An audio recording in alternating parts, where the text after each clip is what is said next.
Now, the agreement did say that the U.S. troops and the coalition troops would not withdraw until 135 days. And of course, there are a lot of caveats that if these conditions are met by the Taliban, et cetera, et cetera.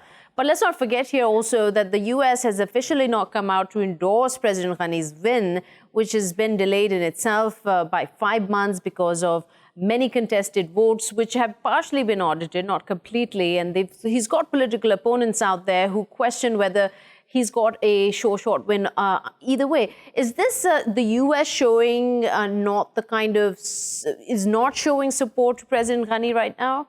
Well, for sure, the U.S. is not showing support to President Ghani because of what you said, but also because in the midst of this political chaos, without a clear leader after the Afghani elections, the U.S. is saying we're leaving militarily. And how can the situation possibly be better for the government of Afghanistan if there are no U.S. troops on the ground that are providing any sort of stabilization? The situation cannot get better. So this is a gigantic vote of no confidence in the overall government of Afghanistan. And it really has the feel of something that was forced on President Ghani, because it always struck me as far-fetched that he would simply agree to allowing 5,000 Taliban prisoners to leave prison. Clearly, he hasn't agreed to that. Right. Clearly, this is something that my former colleagues have tried to force down his throat, and he doesn't like it.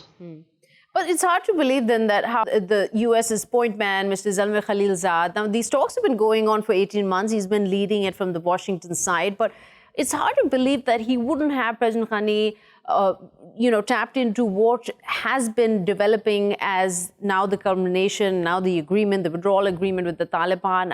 It almost seems as if it's President Ghani's sort of last resort to make a stand, to sort of show his significance. That could be domestically. And I know Ambassador Khalilzad well. I worked closely with him for years at the White House.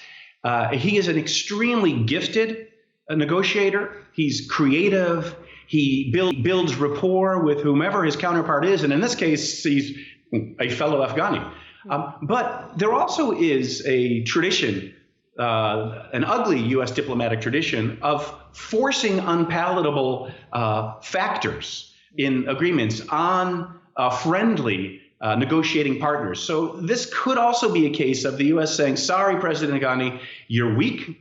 It's not clear you have legitimacy. We've got to get this done now. We're not going to wait anymore. And sorry, you're going to have to agree to these 5,000 prisoners being released. And to me, it's completely plausible that Ghani said, no, I'm not going to agree. And then Ambassador Khalilzad said, well, it's too bad. You're going to have to agree. And the Secretary of State is coming here. You're going to be embarrassed if you don't agree.